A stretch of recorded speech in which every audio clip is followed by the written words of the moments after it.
Hello, everyone.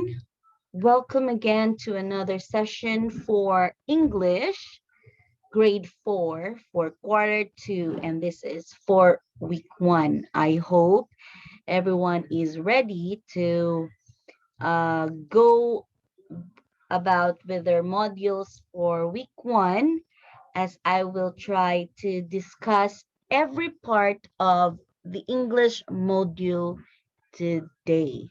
Okay, so I want you to grab your modules and your ball pens. If you needed some erasers to change your answers, you can also do that. Okay, so I want you to also look for a place, a comfortable seat, wherein you'll be able to have a better position in taking up our lesson this day.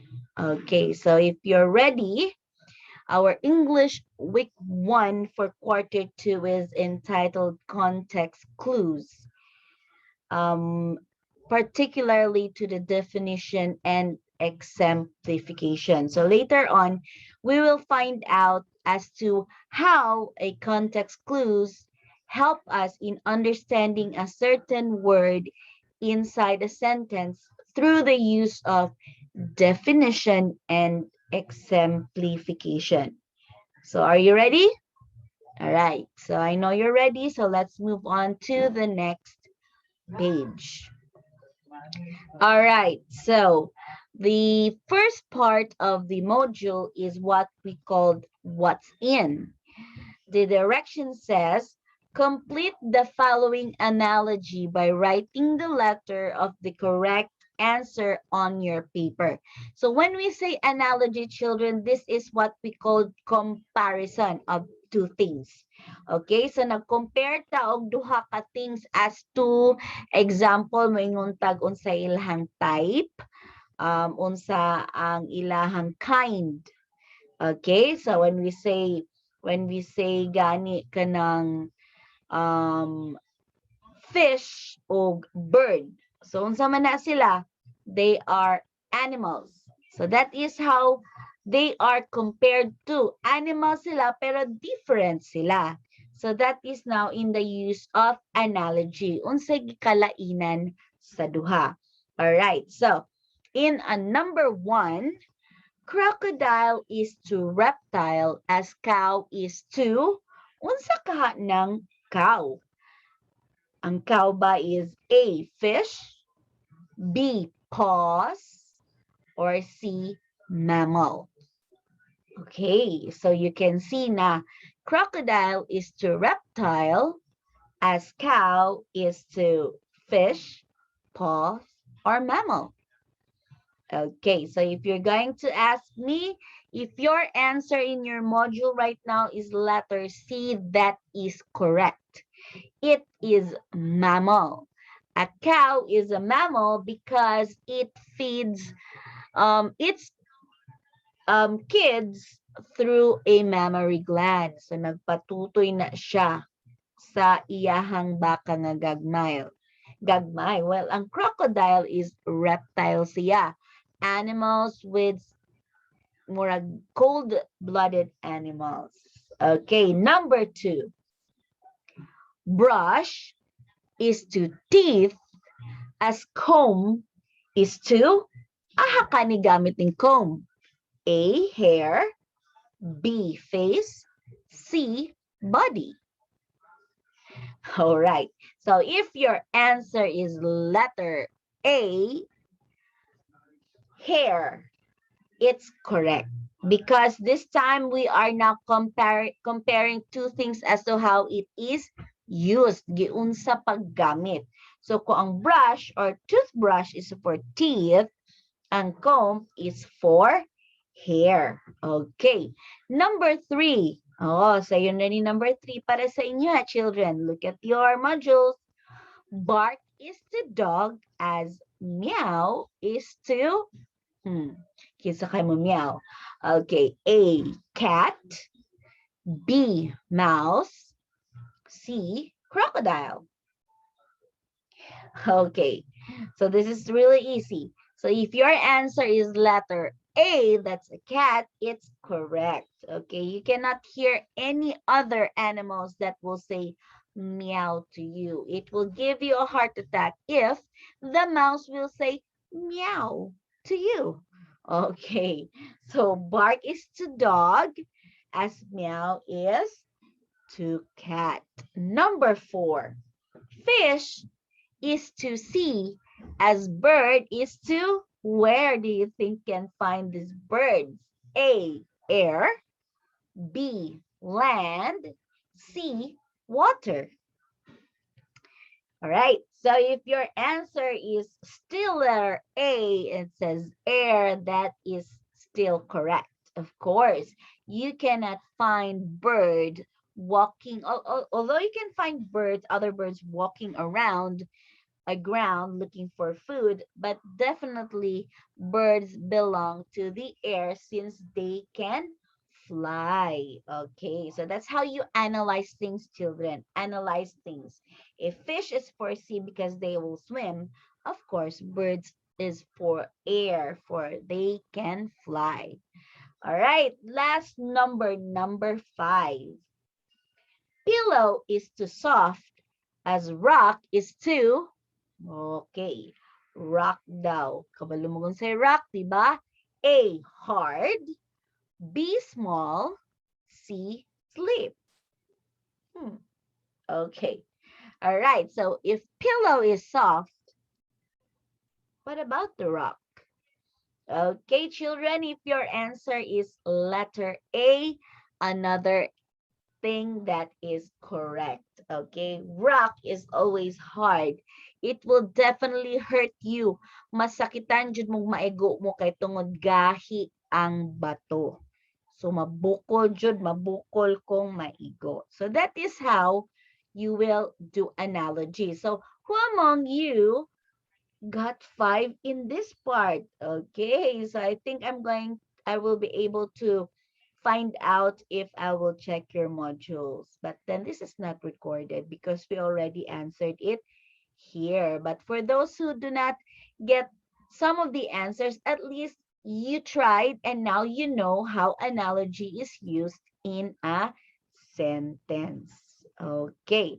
All right. So let's proceed now to the next page. And that is what's new. All right, for what's new, we are going to read a story. And it's all about mouse at the seashore. Okay, this story is very useful, children. It's because later on you will be asked to answer comprehension questions. So when we say comprehension questions, the questions are being based to the story that we have read, and the answers are present in the story. Okay? Makita na ninyo ang answer sulod sa story. Okay. So, if you're ready, I'm going to read it with you. Okay? So you can read it with me also. All right? So are you ready? Okay, let's start. Mouse at the Seashore by Arnold Lobel. All right. A mouse told his mother and father that he was going on a trip to the seashore. We are very alarmed, they cried. The world is full of terrors. You must not go. I have decided already, said the mouse firmly. I have never seen the ocean, and it is high time that I did. Nothing can make me change my mind. Then we cannot stop you, said Mother and Father Mouse. But do be careful. Early the next day, the mouse began his journey.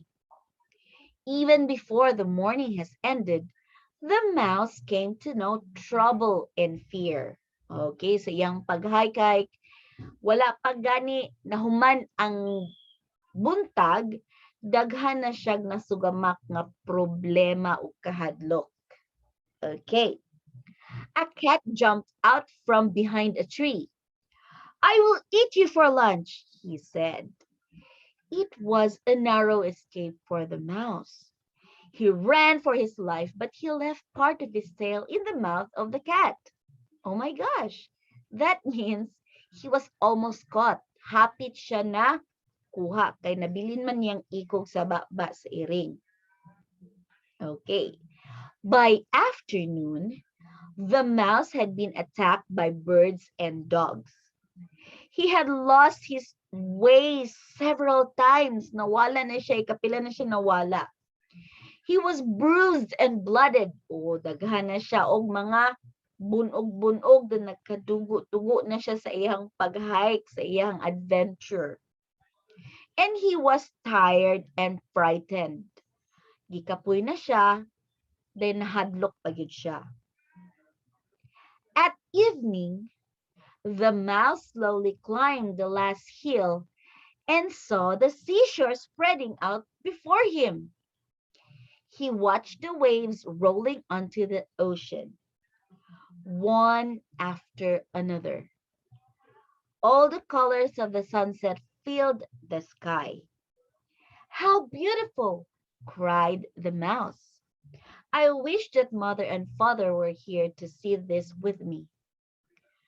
The moon and the stars began to appear over the ocean. The mouse sat silently on top of the hill. He felt very happy and peaceful. Okay, so meaning, nakita ra jud niya ang seashore pag-abot sa kanang twilight, kanang hapit na magabii.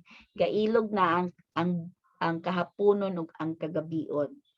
Okay, so meaning nahitabo ra gyud ang iyang gustong mahitabo nga makita ang seashore. All right. So, for your next activity, children, I will not be answering this with you because I want to test your comprehension skills. Okay. So the direction is read and understand the question carefully. Choose the letter of the correct answer and encircle. Okay. Naman ninyo ang module, so pwede ninyo masulat-sulatan kay inyo haman ang module. So I want you to encircle the letter of your choice for each number. Okay? So we have 1, 2, 3, 4, 5. 5 items. So I want you to answer it independently. So kung namoy kalibog sa pag-answer ani nga mga items, pwede ninyo basahon og balik ang story para mas masabtan ninyo. Dayon ay ha mo ma-answer ani. Okay, children? All right. So let's now go to the next page. Okay.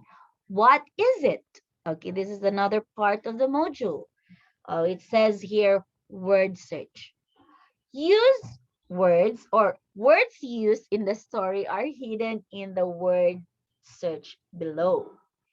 Find and encircle the word in the word puzzle that corresponds to the definition below. So kani mga letters diri na ni siya hidden words. So you will look for those words based on the definition or mga meaning nga gihatag sa ubos.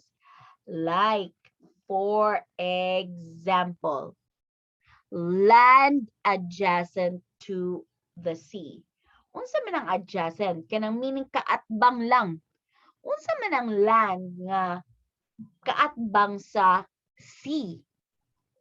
Okay. All right. So I found the answer already. I hope you found the answer too, because this is what our little mouse want to see. That's why nag-travel siya og layo kay gusto niya ni makitaan. Okay?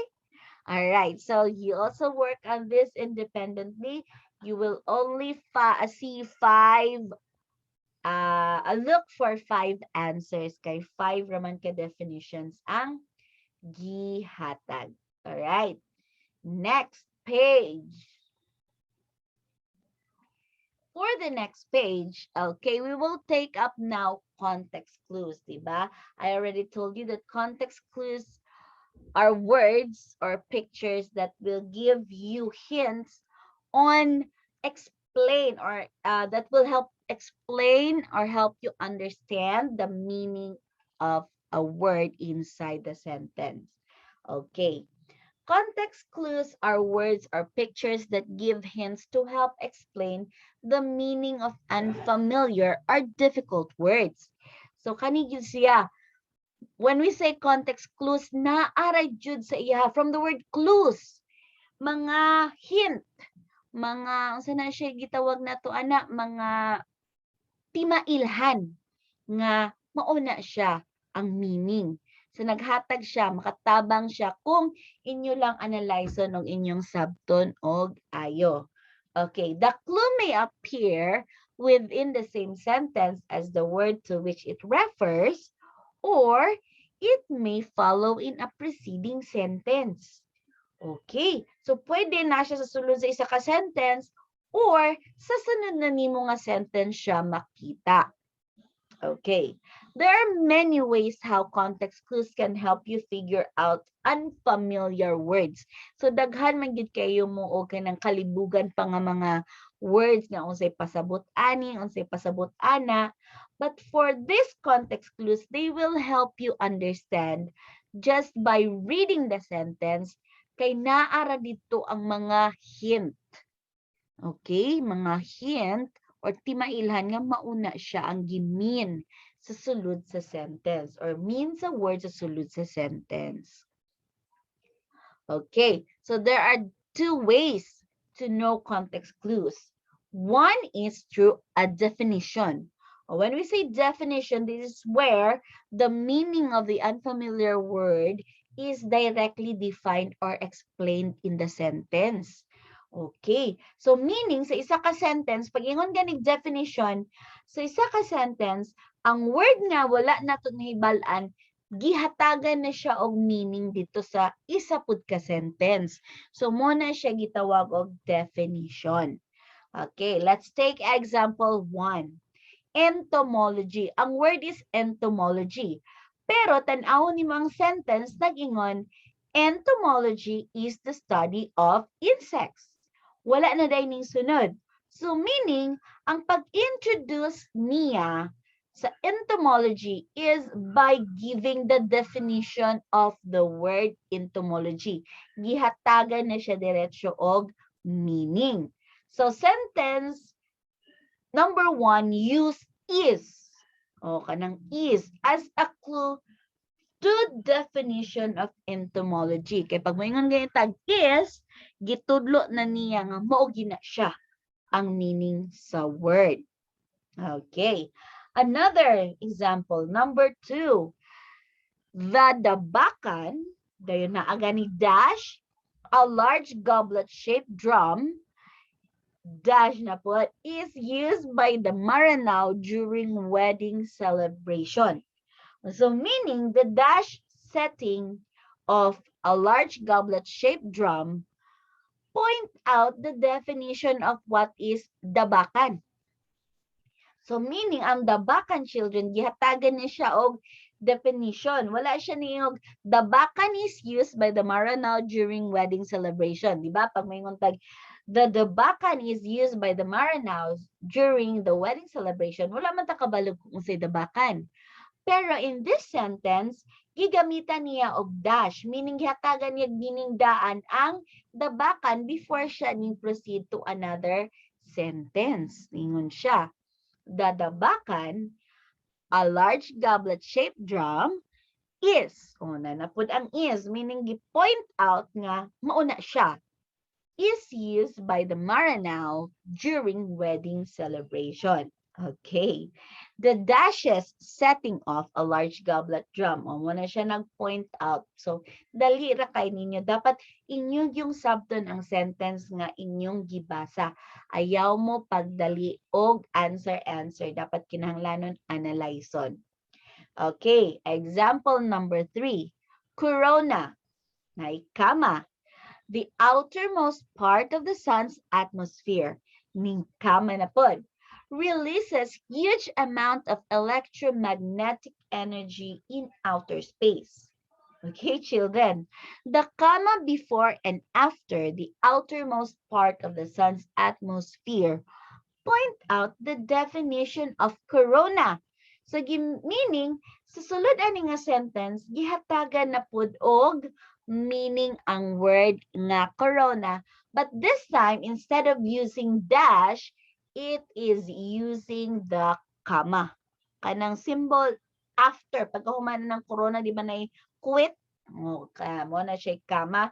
That is ang timailhan or the clue wherein the corona is given a definition before it proceeds to finish the sentence. Oh, di ba?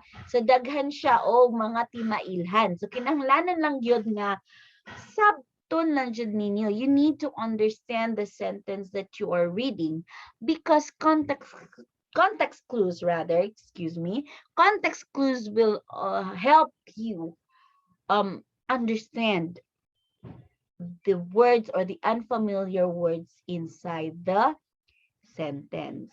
Okay. Use the clues to definition. O, di ba? Nanatay clues dire. Di ba? Ningon ko niyo na ay is. Kaganina nga nag-point out, gamitan po siya o comma, then nag-dash. Usahay po mo gamit o parentheses. O kanang close, open and close parentheses. O muna siya. Maghatag po na siya og timailhan nga na ay meaning gi-appeal sa sentence. Okay. Clues to definition include is, commas, dashes, and parentheses. Sometimes the writer uses signal words or phrases in defining the word they are. Means is defined as, refers to, or. Pwede pod is, are, cold, is, was, are, were, that is, or in other words. Okay, so moto siya ang one way of knowing the context clues or knowing the unfamiliar words inside the sentence. All right. But children, aside from this definition, we can also use context clues to find meaning of unfamiliar words through exemplification. Another way of determining the meaning or definition of the unfamiliar or difficult word is through exemplification or giving of example. Okay, from the word exemplify, meaning mas gipasabot pa yun. Aside from naghatag siya og sentence or naghatag siya og definition, gitagaan pod mo og example. Oh, sa paghatag sa example pa lang, makabalo na mo nga, ay, mo din na siya gipasabot di ay. Okay. Kung dili man gani siya matagan og definition or meaning, at least, ma-base ninyo by the examples given. Okay. Through the help of pictures and words as example, pinakadali kung pictures gamiton, dali na kita makabalo sa meaning. But for words, kinahanglanan nato sabton kung nganong mo na siya ang examples. Okay, you can easily figure it out. The words, even though you did not know what the words were. O, tinuod yun na siya. Okay, sometimes the writer introduced the examples by using signal words. O, kung ang definition na siya signal words example is, or, comma, means, refers to, ang exemplification na po siya own signal words. And these are, for example, for instance, including, such as, like, to illustrate. Kana siya mo na siya mga words na pwede ninyong makita kung ang context clues is using exemplification. Kay muhatag siya dito og mga examples before nimo masabtan nga mo daytoy buti pasabot aning keyword nga gusto na mahibal-an kung unsa ni siya. Okay? So don't forget, children, context clues uses two types of how to determine the definition or the meaning of the word. It is by defining or definition and exemplifying or exemplification. Okay? All right. So, let's proceed now to the next page. All right. This is now example. Example ni siya sa exemplification. Example 1. Celestial bodies. Kung makita ninyo, ang celestial body is in bold. Itom kay siya color. So, meaning, mao ni siya tong pangitaan og clue. Unsa ni siyang celestial body di ay? Okay. So, kung ato masahan ng sentence, nag-ingon. Celestial bodies, including the sun, moon, and stars, have fascinated man through the centuries. Okay, so by reading this sentence alone, children, naghatag siya og including sun, moon, and stars. How many nato makita ning sun, moon, and stars? So meaning, hala, sa langit ram ni nato makitaan. So that means probably celestial body has something to do with the sky or the sky above or during nighttime or something ana. Okay. The definition or the meaning of the word celestial is relating to a sky or visible heavens. Okay, so sakto ta. Mga butang or mga things na related to the sky. Unsa na mga kita nato diha sa langit permanente. Okay, kung buntag, syempre makita ta sa sun. Kung gabi, sometimes makita sa moon and stars. So, celestial meaning heavenly bodies din na siya, mga heavenly visible bodies. Okay, mga things from the sky. Okay, the sun, moon, and stars were the examples given that help us determine the meaning of the word celestial. Isa pa, including was used as signal word in introducing the examples. Check. Okay, sun, moon, and stars. Next, number 2 example, geology. Geology is our keyword because it is in dark color, black. Geology is the study of many topics, such as rock formations and biological changes in the earth. Okay, so the sentence is an example 2. Give an illustration of example of what an unknown word means by using signal word such as. Okay, kung ang 1 nag-use og including, ang number 2 sentence nagamit og such as nga. Okay, signal word. Okay, nagamit na signal word. Okay, number 3, a typical meal. Okay, ang meal this time is our keyword. The typical meal would consist of rice, fish, vegetables, and fruits. Okay, the sentence in example 3 uses signal word consist of to help explain the meaning of meal. So pag may tag meal, alam na, kainan na to. Pagkaon na jud ni siya. Okay? All right. Sometimes when a reader finds a new word, an example might be found nearby that helps to explain its meaning. Word like including, such as, and for example, point out example clues. Okay, so now that you have learned about context clues with the use of definition and exemplification, I think dali na lang kayo mo makasabot sa mga words nga buot na matagaan og meaning or makasabot ako unsay gustong i-point out sa sentence para masabtan nimo. Okay? So let's try to see if we have some examples or activities to answer or exercises to answer. Next. Okay, right here we have this one. What's more? Okay, what's more says, identify the meaning of each highlighted word through context clues. Okay, encircle the letter of your answer. All right, so this one I want to find out if you understood my discussion ganina about definition and exemplification. Pero, of course, I will always give number 1 as an example. Bonus ni siya. Okay, number 1. Ingon siya. eating too much junk food may be hazardous to your health. So ang word here is hazardous. Okay. So unsa kay meaning aning word nga hazardous nga niingon man nga junk food. So syempre pag may tag junk food, lami siya, pero unsay iyahang mahatag sa ato ang lawas.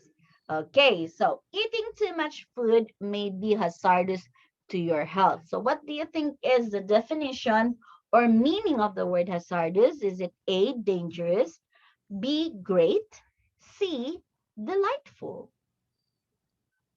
Okay. Answer 1, 2, 3, 4, 5. Okay, so if your answer is letter A, dangerous, that is correct. Okay, it's dangerous.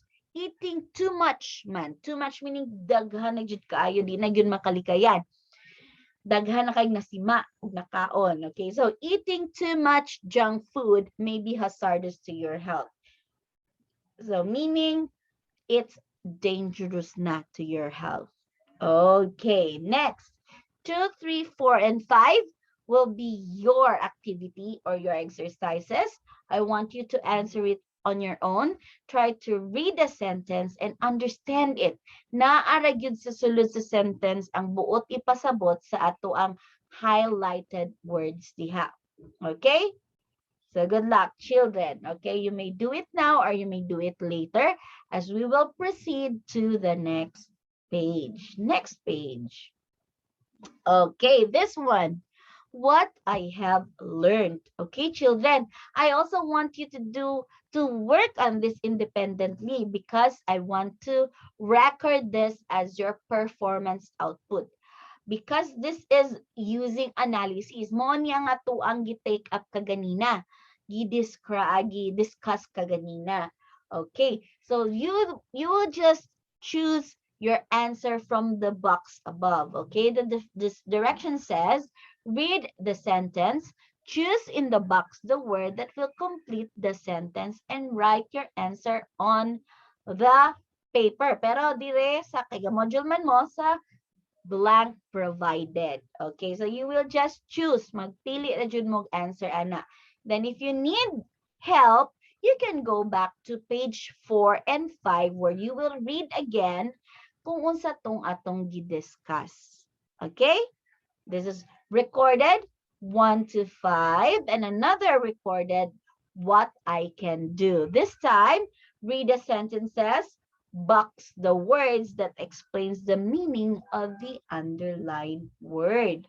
Okay, children. Mo gyapon ni siya. It's either definition or exemplification. Okay? This is also your performance output. All right. For the assessment, children, as always, assessment is my evaluation. If you really understood our topic this day. Okay, so this is also recorded and this is a 10-item test also because this is part A and part B. Okay, so I want you to read it very carefully. For part A, you just need to choose the meaning of the underlined word in each sentence in the box. Write the letter of your answer on the space before the number. Letter lang, letter, dili word, letter lang. And then for B, the direction says, read a sentence, use context clues to find the meaning of the bolded word. Then, write man dere, I want you to encircle. Encircle the letter of the correct answer on the module. Okay, so nana diha ang mga highlighted letters or highlighted word kana mga black kaayo nga naisulat. Okay, so good luck, children. This is still recorded as your quiz for this lesson. So read it very carefully. I'll be waiting for your answers when I check your module. And you can also go back pwede pa mo mobalik para inyohang ma-review kung unsa to tong gi-take up. Ikapilahon ninyo yung tan-aw ni nga video, pwede kayo para mas masabtan ninyo wala joy problema. Okay? So that is all for today. Good luck for answering your performance output and your assessment for this lesson. I am Mrs. Sonia Lynn L. Sanchez again, your English teacher for this day. Have a great day and enjoy answering. I'll see you next time. Bye-bye, children.